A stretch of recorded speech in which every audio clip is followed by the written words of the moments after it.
Again पहली चीज की है कि नेविगेशन करने के लिए बना रहे हैं, एक टॉपिक से दूसरे टॉपिक मूव करने के लिए बना रहे हैं, जिससे टाइम सेव हो रहा है। अगर 400 पेज की किताब है और आपसे मैं कहता हूं कि इस टॉपिक पे चले जाओ, आपको नहीं पता 400 पेजेस में वो टॉपिक है कहां पे, तो वो कौन बताएगा? टेबल ऑफ कंटेंट्स बताएगा। सही है। तो इसका मतलब टेबल ऑफ कंटेंट्स अगर नहीं है तो आप देखिए ये थॉट प्रोसेस लाइक अगर मैं टीओसी नहीं बनाता तो क्या होगा जी, टाइम ज्यादा लगेगा, मैं चीजों को पिक नहीं कर पाऊंगा, ठीक है ना, गलत टॉपिक की तरफ मूव कर जाऊंगा। ये सारे जो है वो कॉन्सेप्चुअल साइड है। टेक्निकल साइड ये कि ये बनता कैसे है वो अभी मैं आपको बता देता हूं, ठीक है। सबसे पहली चीज ये होती है कि आपके पास हेडिंग्स होनी चाहिए। अब आप कहेंगे कि सर यहाँ पर आपने हेडिंग तो लिखी हुई है इंट्रोडक्शन की और मुझे समरी की हेडिंग नजर आ रही है, but this is not the heading, this is just a word in a normal text. You need to convert this normal text into a heading, तब जाके वो टीओसी में रिफ्लेक्ट करेगा, ठीक है। फॉर एग्जाम्पल अगर मैं यहाँ पर टेबल ऑफ कंटेंट्स इस वक्त बनाता हूँ ये समझ के कि ये हेडिंग है तो ये एंट्रीज यहाँ पर फॉल करेंगी नहीं और नहीं कर रही है, तो मुझे सबसे पहले क्या करना होगा, जिस चीज को मुझे टेबल ऑफ कंटेंट्स में लेकर जाना है मैंने उसको सेलेक्ट किया। होम टैब में आप कहां पर जाते हैं? स्टाइल्स के ग्रुप में, और उस स्टाइल्स के ग्रुप में आपके पास हेडिंग्स हैं, ठीक है। तो लेट सपोज मैं हेडिंग 1 पे क्लिक करता हूं,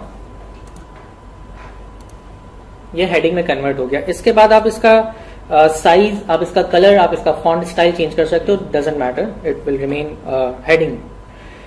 फिर मैं समरी के वर्ड को सेलेक्ट करता हूं और इस मतलब मैं हेडिंग 1 पे नहीं क्लिक कर रहा, हेडिंग 2 पे क्लिक कर रहा हूं। ये आपको सिर्फ आइडिया देने के लिए कि इससे फर्क क्या पड़ेगा, ठीक है। अच्छा, back to start, top of the page, references, table of contents, आपने एक स्टाइल सेलेक्ट किया। अगर आप यहां देखें थोड़ा सा गौर से तो इंट्रोडक्शन नजर आ रहा है मुझे टीओसी में, लेकिन समरी थोड़ा सा आगे नजर आ रहा है। Sometimes we have a heading, then we have a sub headings and then we have a sub headings also. तो 1, 1.1, 1.1.1, तो फिर हम उस हिसाब से डिसाइड करते हैं कि जी वो हेडिंग 1 में फॉल करेगा या हेडिंग 2 में फॉल करेगा या हेडिंग 3 में फॉल करेगा। अगर हेडिंग 3 होती तो वो यहां से स्टार्ट होता, हेडिंग 4 होती तो वो थोड़ा सा और आगे से स्टार्ट होता। इस तरह से सेक्शंस, सब सेक्शंस बनते जाते हैं, ठीक है। नाउ व्हाट, लेट्स सपोज कि अगर हम हेडिंग के वर्ड को रीनेम कर देते हैं, इंट्रोडक्शन को हम प्रीएम्बल लिख रहे हैं, तो क्या यहां पर चेंज आया? नहीं आया, क्योंकि हमें टेबल को अपडेट करना पड़ेगा। ऑल्दो ये लिंक है, ये टेबल इन हेडिंग्स के साथ लिंक हुआ हुआ है, लेकिन ये लाइव काम नहीं करता, ठीक है। तो हमें इस टेबल को अपडेट करना होता है। अपडेट करने के लिए आपके पास 3 तरीके हैं, 3 से ज्यादा भी शायद हो सकता है, आज तक मैंने सिर्फ 3 एक्सप्लोर किए। सबसे पहले ये कि आप टीओसी के अंदर मौजूद है, आपको ऊपर एक मेन्यू नजर आएगा जिसमें आपको अपडेट टेबल का ऑप्शन नजर आ रहा है सर। इसके बाद अपडेट टेबल का ऑप्शन आपको यहां पर भी नजर आ रहा है, ठीक है। और एक और चीज कि अगर आप राइट क्लिक करें तो अपडेट फील्ड का ऑप्शन आपको यहां पर भी नजर आ रहा है। सो देयर आर 3 वेज, कोई भी एक तरीका आपने अप्लाई किया और ये चेंज हो गया, ठीक है। एक और चीज जो आपको टेबल ऑफ कंटेंट्स में नजर आती है कि टेबल ऑफ कंटेंट्स 2 तरीकों से अपडेट होता है, एक बाय पेज नंबर्स ओनली और दूसरा एंटायर टेबल। एंटायर टेबल का क्या मतलब है कि अगर कोई चीज रीनेम हुई है और वो अगर डिफरेंट पेजेस पे, तो वो सारी चीजें जो है वो अपडेट कर रहा होगा। पेज नंबर्स ओनली का मतलब कि वो फिर वो रीनेम नहीं दिखाएगा आपको, सिर्फ पेज नंबर्स का डिफरेंस मतलब चेंजेस दिखाएगा वो आपको, ठीक है। फिर आपके पास एंड नोट्स और फुट नोट्स मौजूद हैं।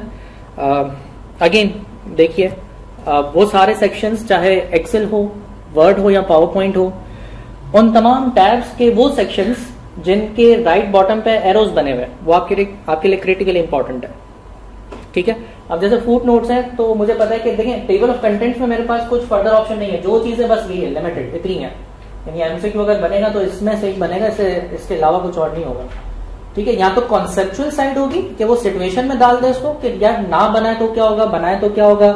एक ऑर्गेनाइजेशन ने बुक प्रिंट की लेकिन टीओसी बनाना भूल गए तो क्या हो रहा है, एडवांटेजेस लिखे होंगे। इस तरह से कॉन्सेप्चुअल साइड होगी, यहाँ पे टेक्निकल साइड होगी, ठीक है।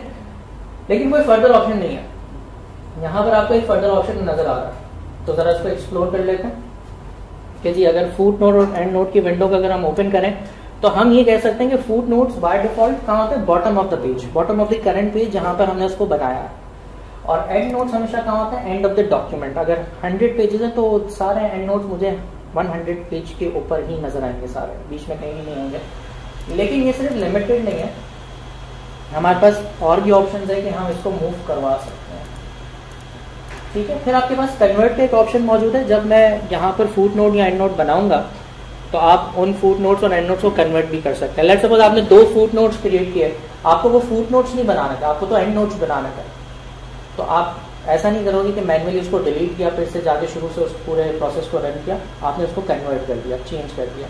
ठीक है, फिर अगेन कुछ फॉर्मेटिंग स्टाइल्स हैं। जब आप फुट नोट्स एंड नोट्स बना रहे होते हैं तो आपके पास 1 2 3 वाली सीक्वेंस जनरेट हो रही होती है। फुट नोट्स और एंड नोट्स जब दोनों आपके डॉक्यूमेंट में मौजूद होते हैं तो उन दोनों की सीरीज या सीक्वेंस सेम नहीं होती, वरना आप पहचान नहीं सकोगे। एक की होगी 1 2 3, एक की होगी रोमन में, या एक कैपिटल ABC होगी या एक स्मॉल ABC होगी। ठीक है, इस तरह से चल रहा होगा। स्टार्ट हमेशा 1 से होता है, अगर हम चेंज करना चाहें तो हम पोजीशन भी चेंज कर सकते हैं कि हमेशा 2 से स्टार्ट हो या 3 से स्टार्ट हो। फिर अगेन कंटिन्यूस रखनी है, यानी पूरे डॉक्यूमेंट पे जितने मैं बनाता जाऊं कंटिन्यू रहे सीक्वेंस, या ईच सेक्शन से रीस्टार्ट हो जाए या हर पेज से रीस्टार्ट हो जाए, ये आपके पास ऑप्शन मौजूद है। ठीक है, अच्छा स्मार्ट लुकअप जो है वो 2016 में 2010 के अंदर मौजूद नहीं है, तो ये डिस्कस नहीं कर रहा मैं। फिर है citations and bibliography. Bibliography basically सबसे एंड ऑफ द डॉक्यूमेंट आती है। अगेन ये सारे रेफरेंसेस पॉइंट्स होते हैं जब आपको कोई आर्टिकल लिखने दिया गया होता है और आप मुख्तलिफ मीडियम्स को यूज़ करते हुए अपने आर्टिकल को फिनिश करते हैं। आपने हो सकता है अपने आर्टिकल को लिखने के लिए किसी न्यूज़पेपर को का सपोर्ट लिया हो, किसी TV टॉक को देखा हो, किसी मूवी को देखा हो, किसी बुक से रेफरेंस लिया हो, वो तमाम चीज़ें बिब्लियोग्राफी में आप ऐड करते हैं। वो क्यों ऐड करते हैं? क्योंकि अगर हम ऐड नहीं करेंगे तो फिर अगर हम उस आर्टिकल को या थीसिस को सबमिट करवाएंगे तो हमारे ऊपर वो कॉपीराइट का मसला आ सकता है, वो रिजेक्ट हो सकता है। तो हम यही बता देंगे जो हमने लिखा है उसके बेस पे हमने इन सोर्सेज को यूज़ किया। ठीक है, अगेन बिब्लियोग्राफी भी डायरेक्टली नहीं बनती है। बिब्लियोग्राफी को बनाने से पहले आप साइटेशंस क्रिएट करते हैं। साइटेशंस यानी पॉइंट ऑफ रेफरेंस, जिस रिसोर्स को आपने यूज़ किया है। अब वो बुक भी हो सकती है, वो ऑडियो भी हो सकती है, वो वीडियो भी हो सकती है। ठीक है, कैसे होता है ज़रा यहाँ चेक कर लेते हैं कि लेट्स सपोज अगर मैं डायरेक्ट बिब्लियोग्राफी पे क्लिक करता हूँ और मैं क्रिएट करता हूँ किसी भी टेम्पलेट पे, तो मुझे कहेगा कि there are no sources in the current document, which is absolutely right, क्योंकि अभी तक मैंने कोई साइटेशन बनाई नहीं है। तो ऐड न्यू सोर्स, और सबसे पहले मुझे ये देखना होता है कि जनाब मैंने उस रेफरेंस पॉइंट को कहाँ से लिया। पहले ये मैं डिसाइड करता हूँ और फिर उसकी डिटेल्स को फिल करना स्टार्ट करता हूँ। जिस भी फील्ड के ऊपर मेरा कर्सर ब्लिंक कर रहा होगा उसकी एग्जाम्पल मुझे यहाँ नीचे शो हो रही होती है इसमें। ठीक है ना, कि इस तरह से ये चीज़ें नजर आती है। तो फॉर एग्जाम्पल बहुत ही क्विकली जो है वो हम लिख लेते हैं।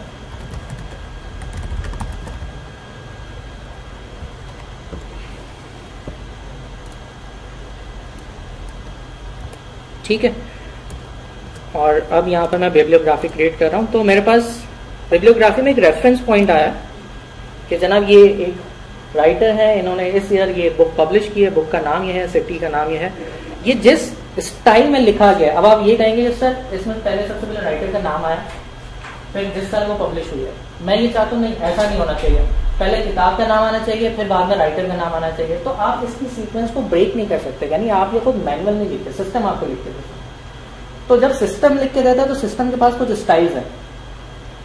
ठीक है, वो कौन से स्टाइल्स हैं कि आपके पास बाय डिफॉल्ट जब आप बिब्लियोग्राफी क्रिएट कर रहे हो तो आपके पास APA स्टाइल है, यानी जो जिस सीक्वेंस में उसने लिखा है रेफरेंस पॉइंट को वो इस स्टाइल में लिखा है। अगर आप चेंज करना चाहो तो चेंज भी कर सकते हो।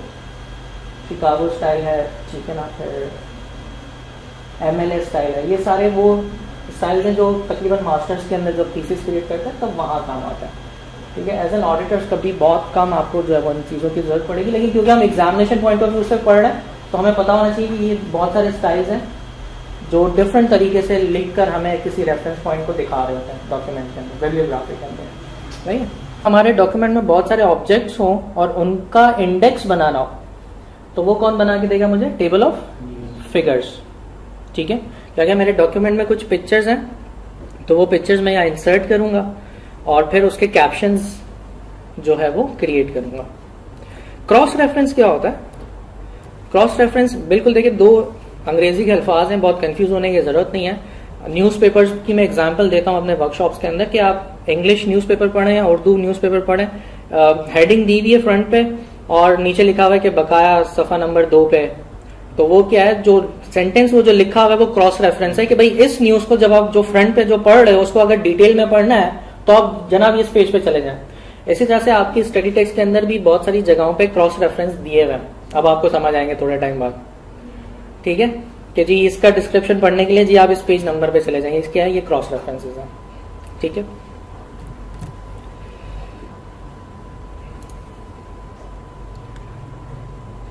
फिर अच्छा, जो बॉटम पे आपको नीचे ये जो बार नजर आ रही है इसमें ये बताता है कि टोटल आपके डॉक्यूमेंट में कितने नंबर ऑफ पेजेस हैं। इस वक्त हमारे पास डॉक्यूमेंट में तकरीबन कितने वर्ड्स हो चुके हैं, कितने हम वर्ड्स लिख चुके हैं। रिव्यू के टैब में आप स्पेल चेक चला सकते हो, ठीक है, वर्ड काउंट चेक कर सकते हो कि कितना वर्ड काउंट है, सिनोनिम्स वगैरह आपको वर्ड्स देखने हो तो वो आपके पास इस डिक्शनरी के अंदर मौजूद है, सही है। ये सारा आपका मिल मिला के माइक्रोसॉफ्ट वर्ड है, यानी जो 3 चैप्टर्स हैं और आप मार्क्स 10 से 15 मार्क्स की एलोकेशन लगा सकते हो उसके ऊपर। किसी के पास हो सकता है 8 MCQs हैं, किसी के पास 15 हैं, किसी के पास 12 हैं, किसी के पास 11 हैं, लेकिन ये 10 से 15 आएंगे इसकी जो एलोकेशन है मार्क्स की, ठीक है, इन्हीं 3 चैप्टर्स की, सही। पेज ब्रेक और सेक्शन ब्रेक को हमने डिस्कस कर लिया कि माइक्रोसॉफ्ट वर्ड के डॉक्यूमेंट के अंदर हर पेज इटसेल्फ एक पेज ब्रेक है, लेकिन जब हमें कुछ मुख्तलिफ काम करना है, वो क्या मुख्तलिफ काम करना है, जैसे जब हमें कस्टमाइज मार्जिन चाहिए, header putters, page orientation, borders, page numbering चाहिए होती है, तब हम कहां बढ़ते हैं, सेक्शन ब्रेक्स की तरफ बढ़ते हैं। तो सबसे पहले पेज ब्रेक की बात करते हैं। सबसे पहली टाइप को मैंने हाईलाइट नहीं किया यहाँ पे, वो हाईलाइट ना करने की वजह ये है कि मैंने आपको सेंटेंस बता दिया ना कि हर पेज बाय डिफॉल्ट एक पेज ब्रेक है, तो ये तो अप्लाई होता है हर पेज के ऊपर। अब बात होती है कि ये दोनों कैसी नजर आती है, अगर मैं इसको अप्लाई करूं या इसको अप्लाई करूं तो कैसी नजर आएगी। सबसे पहले बात करते हैं कॉलम की। ये टेक्स्ट है आपके पास, आपने इसको सेलेक्ट किया और पेज ब्रेक कॉलम अप्लाई कर दिया तो उसने टेक्स्ट को कॉलम में शिफ्ट कर दिया। यहां पर आपके पास इस तरह का एक टेक्स्ट था, आपका कर्सर यहां पर था फॉर एग्जाम्पल, इसके नीचे 2 पैराग्राफ यहां पर थे, आपने यहां पर खड़े होकर क्या अप्लाई कर दिया, पेज ब्रेक में कॉलम पेज ब्रेक, तो वो आगे शिफ्ट कर दिया और उसको कहां उसने डाइवर्ट कर दिया, कॉलम की तरफ डाइवर्ट कर दिया, ठीक है, this is column page breaks. फिर है टेक्स्ट रैपिंग। अगर आप यहां देखो अप्लाई करने से पहले तो पिक्चर के साथ ही मेरा टेक्स्ट नजर आ रहा है, और हो सकता है अभी तो इस पिक्चर के अंदर कैप्शन नहीं बना हुआ, यानी पिक्चर में कैप्शन नहीं बना हुआ, क्या मतलब कि पिक्चर का कोई नाम यहाँ अगर मैंने लिखना चाहूँ तो वो लिखा हुआ नहीं है। अगर होता तो ये सारा मर्ज हो जाता है, एक साथ हो जाता है, मुझे समझ नहीं आता कि मैं पहले किस चीज को रीड करूँ। तो उस चीज को क्लीन अप करने के लिए मैं पेज ब्रेक में टेक्स्ट रैपिंग वाला टाइप जो है वो सेलेक्ट कर लेता हूँ। उससे क्या होता है, टेक्स्ट ठीक हो जाता है, अलाइन हो जाता है, सही।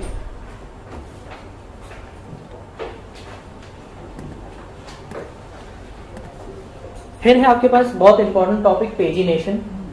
पेजिनेशन एक छोटा सा सेक्शन है जिसके अंदर 4 ऑप्शंस होते हैं, ठीक है, window and option control, keep with next, keep lines together और पेज ब्रेक बिफोर। इसको समझना जरूरी है कि ये है क्या, ठीक है।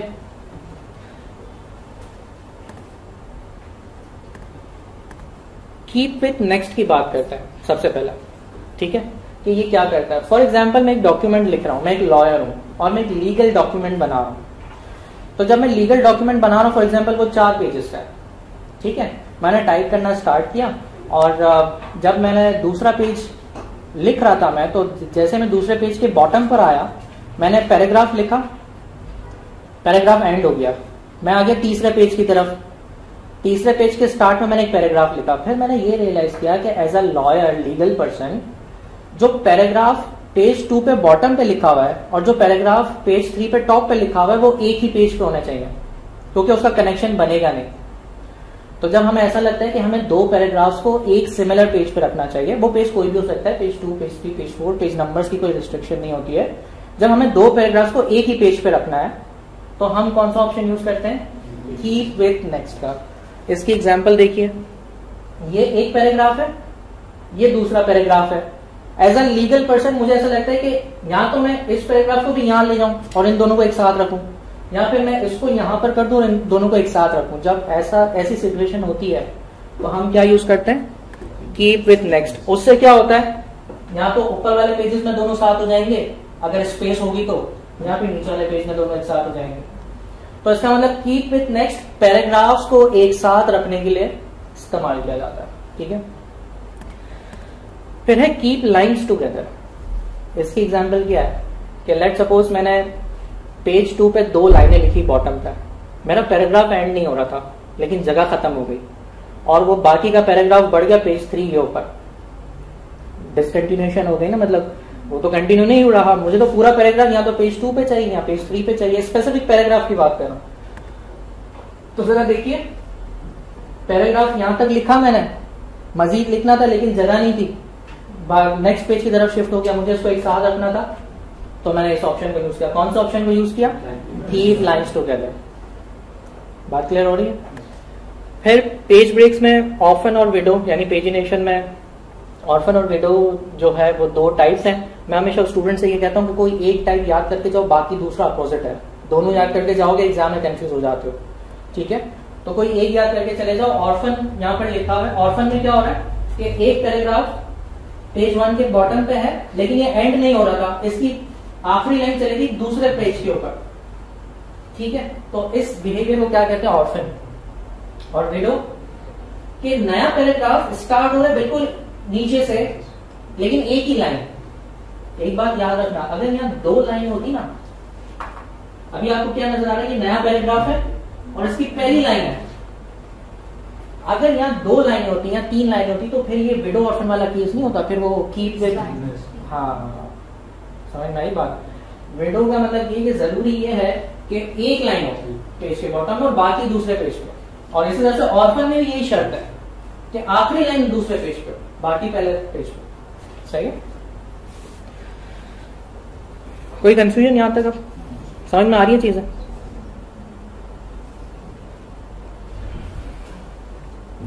फिर है convert text to table in word.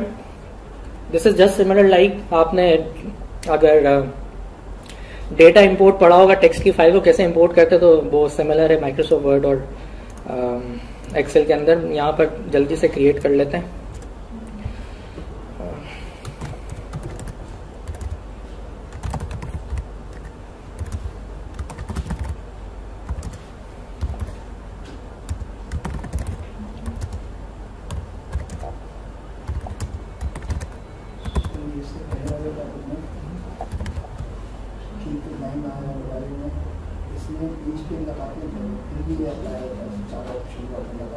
नहीं, विदाउट पेज ब्रेक्स। अब सिर्फ आपको ये जो ऑप्शन आपके पास आता है ना, वो यहाँ से आता है,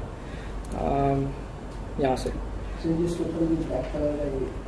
देखो पैराग्राफ के इस ऑप्शन पे जाओगे, फर्दर ऑप्शंस में लाइन एंड पेज ब्रेक्स के अंदर ये ऑप्शंस मौजूद हैं। अभी देखो चेक्स नहीं लगे हुए, चेक्स नहीं लगे हुए, इसका क्या मतलब है, आप जितने पैराग्राफ्स लिख रहे होंगे उसके अंदर ये सारे मसले मसाले आपको नजर आएंगे। जब आप यहाँ पर चेक लगा लोगे, फॉर एग्जाम्पल आपने डॉक्यूमेंट लिखना स्टार्ट किया और आपने इन सब पे चेक लगा लिया कि भाई ये कंट्रोल करो, इसके बाद आप पेज ब्रेक इंसर्ट करो या सेक्शन ब्रेक इंसर्ट करो, उससे कोई फर्क नहीं पड़ता, ये चीज कंट्रोल हो जाएगी डॉक्यूमेंट के अंदर। सही जी, बाय डिफॉल्ट पहले से ही होता है। यस, तो कन्वर्ट टेक्स्ट टू टेबल के अंदर क्या होता है कि आपको एक डेटा चाहिए और उस डेटा को आप सेलेक्ट करते हैं, then you go to insert tab और यहाँ पर टेबल के अंदर आपके पास एक ऑप्शन होता है कन्वर्ट टेक्स्ट टू टेबल। ठीक है, आपके पास ये विंडो आ जाएगी। कुछ सेल्फ एनालाइज ये खुद भी कर लेता है कि डेटा में कितनी नंबर ऑफ रॉज हैं, वो आपको मैनिपुलेट करने नहीं देता। नंबर ऑफ कॉलम्स आप शिफ्ट कर सकते हो कम ज्यादा, ठीक है, और ऑटो फिट है। लेकिन आप ये देखते हो कि हर कॉलम किस कॉमन पॉइंट से आइडेंटिफाई हो रहा है। तो आप देखें कि हर वर्ड के बाद कॉमा जो है वो मैंने कॉमन रखा हुआ है, और अगर मैं यहाँ पर ऑप्शन देखूं तो कॉमास मेरे पास मौजूद है। अगर कोई ऐसा वेरिएबल हो, कोई ऐसा कैरेक्टर हो, एक्सप्रेशन हो जो यहाँ पर होगा तो हम उसको अदर्स में डिफाइन कर सकते हैं। ठीक है, जैसे ही मैं ओके करूंगा मेरे पास ये टेबल में कन्वर्ट हो जाएगा। अगेन एक और चीज, जब आप टेबल्स क्रिएट करते हो ना तो अगेन आपको 2 गिफ्ट मिल जाते हैं माइक्रोसॉफ्ट वर्ड की तरफ से। एक है डिजाइन टैब और दूसरा है लेआउट टैब, जिसके अंदर और बहुत सारे ऑप्शंस आपको यहाँ नजर आ रहे हैं। ठीक है। सो इट मीन्स कि फिर आपको ये सारे ऑप्शंस भी जो है वो एक्सप्लोर करने होते हैं। अगेन आपसे लेट सपोज जब हमने टेबल इंसर्ट किया, अब आपको यहाँ पे सेल का साइज नजर आ रहा है क्योंकि ये बाय डिफॉल्ट किसी ना किसी साइज के ऊपर तो है, लेकिन अगर आप फर्दर देखो तो आपके पास और भी टेक्स्ट रैपिंग के भी 2 स्टाइल्स मौजूद है, अलाइनमेंट के भी स्टाइल्स मौजूद है, ठीक है ना, रॉ, कॉलम, सेल, अगेन इसमें भी हमारे पास परसेंटेज वाइज, इंचेस वाइज, तो ये सारी चीजें आपको एक्सप्लोर करनी होती हैं, ठीक है। तो अगर टेबल का टॉपिक ऐड कर दिया इसका मतलब उसने ये सारी चीजें ऑटोमेटिकली ऐड कर दी हैं आपके लिए। अब आपका काम है कि आप इसको कितना एक्सप्लोर करके जाते हैं, कितना इसको देख कर जाते हैं, सही। अगर ये तो अभी हम फंडामेंटल बात कर रहे हैं सारी, ठीक है, क्लियर है यहां तक?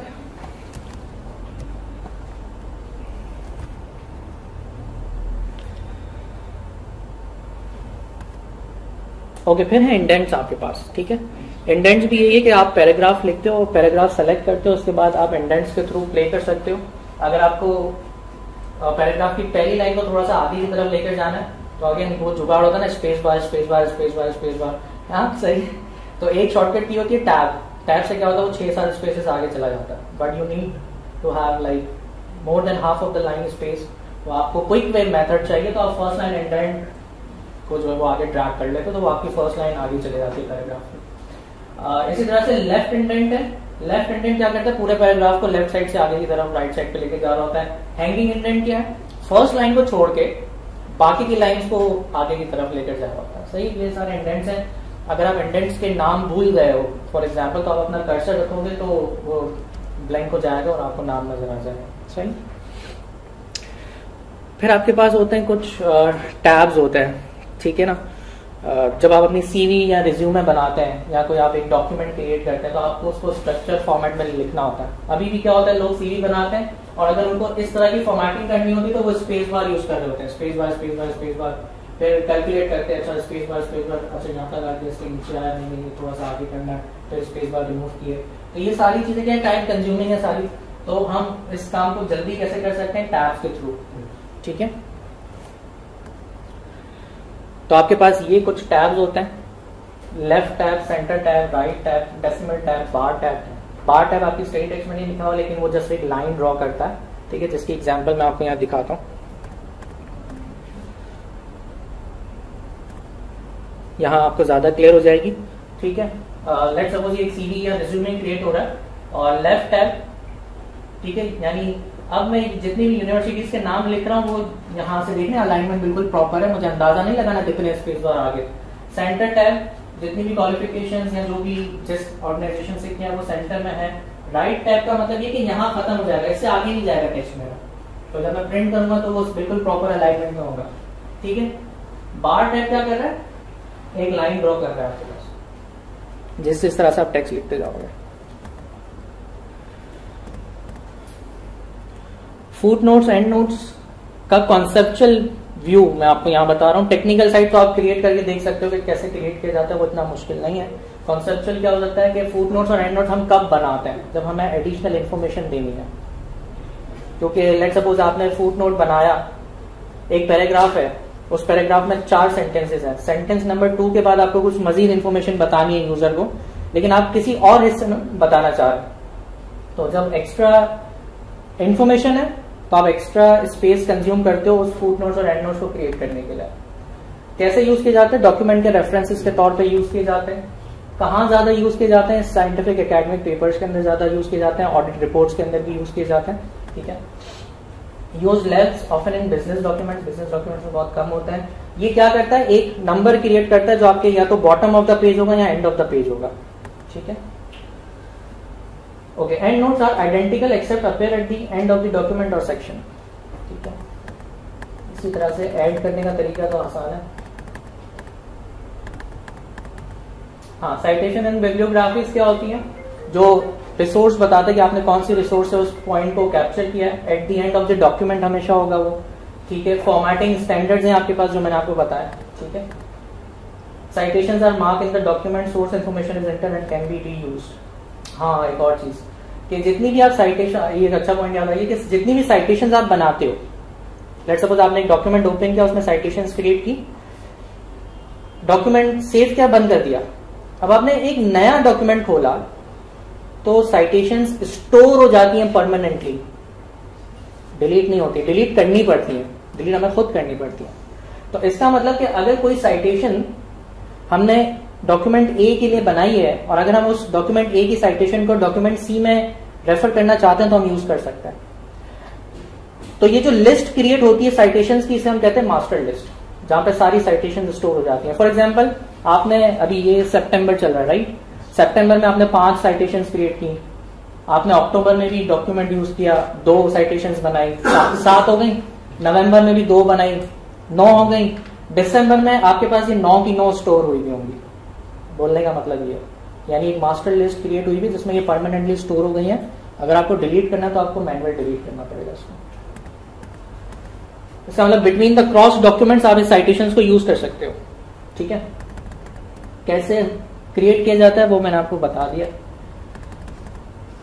ठीक है, मैंने मास्टर लिस्ट का आपको बता दिया कि मास्टर लिस्ट क्रिएट होती है जो आप प्रीवियस सारे डॉक्यूमेंट्स के अंदर इसको यूज कर सकते हो।